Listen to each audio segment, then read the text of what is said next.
না না না শিক্ষার্থী না, আমরা এই কথাটা ছাত্র জনতার গণ অভ্যুত্থান ছিল এটা। তো শুধুমাত্র ছাত্র হলে চিকিৎসা সুবিধা পাবে এমন না, আমরা জনতাকেও চিকিৎসা দিতে চাই। আন্দোলনের অংশীদার প্রত্যেকটি মানুষ আমাদের দায়িত্ব। যখন ক্র্যাকডাউন চলছিল, ইন্টারনেট ব্ল্যাকআউট, ওই সময় অনেকে পর্যাপ্ত চিকিৎসা পায়ওনি এবং আমরাও ব্যবস্থা করতে পারি নাই আমাদের জন্য। আমরা সে ব্যাপারে অনেক দুঃখিত। এখানে এই নিটোরে অনেকের চিকিৎসা হচ্ছে এবং এখান থেকে আমরা খুব ভালো সহযোগিতা পাচ্ছি। আমাদের অনেকের এখানে অনেক রোগীকে আমরা নিজেরা এখানে পাঠিয়েছি, অনেকে নিজে থেকে এসেছে এবং তারা এখানে যথেষ্ট যত্নের সঙ্গে চিকিৎসা পাচ্ছে। সোহানা আনিস আহমেদ ফাউন্ডেশনের আশা আপার সাথে আমার কথাবার্তা হয় কিছুদিন আগে।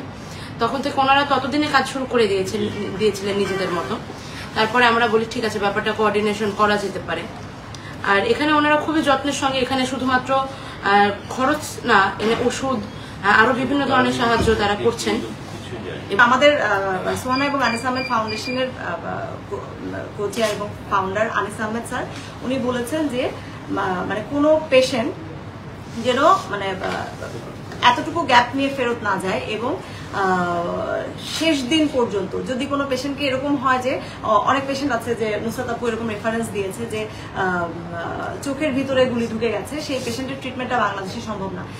আমাদের আনিস আহমেদ স্যার বলেছেন যে এটা সেই পেশেন্টের সর্বোচ্চ চিকিৎসাটা যদি দেশের বাইরে নিয়ে করতে হয় সেটাও আমরা চেষ্টা করব, সেটাও আমরা করবো। পেয়েছি যে নিটোরের সর্বোচ্চ পরিমাণ পেশেন্ট এই আন্দোলনে আহতরা এসে ভর্তি হয়েছেন।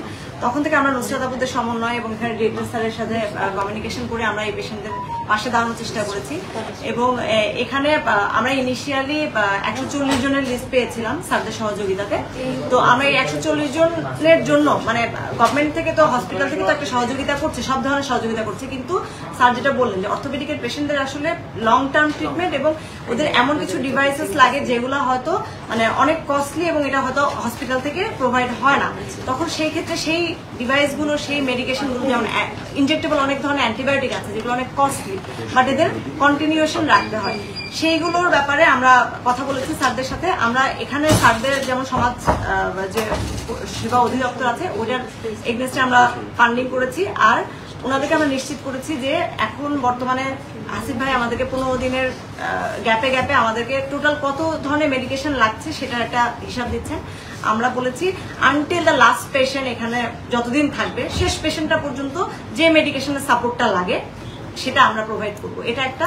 2 নম্বর যে 12 জন পেশেন্টের কথা বলেছেন, আমি স্যারকে রিকোয়েস্ট করেছি, ডেপুটি ডিরেক্টর স্যারদেরকেও রিকোয়েস্ট করেছি, ডিরেক্টর স্যারকেও বলেছি যে তাদের যে প্রস্থেটিক লেগ কিংবা প্রস্থেটিক হ্যান্ডের যে বিষয়টা আসবে ওটা যেন আমরা কমপ্লিট ভাবে কন্ট্রিবিউট করতে পারি।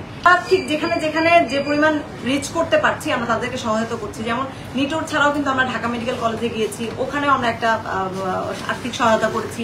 কুর্মিটোলা জেনারেল হাসপাতাল, এটা ছাড়াও ঢাকার বাইরে আরো 11টা হাসপাতালে আমরা কমিউনিকেশন করেছি এবং সেখানে যে আর্থিক সহায়তা গুলা দরকার ওদের, এটার ব্যাপারে আমরা তাদের সাথে কিন্তু কমিউনিকেশন করেছি প্রপারলি।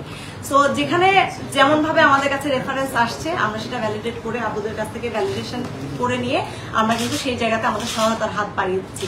আপনাদের কাছেও রিকোয়েস্ট থাকবে, কোথাও যদি এরকম ধরনের কোনো ক্রিটিক্যাল কেস পান যেখানে আমাদের আর্থিক সহায়তা হলে সেই পেশেন্টটার মানে হয়তো জীবনটা আরেকটু উন্নত হবে, please let us no. Sohana এবং আনিস আহমেদ সব ফাউন্ডেশন সবসময় এই ধরনের পেশেন্টদের পাশে আছে।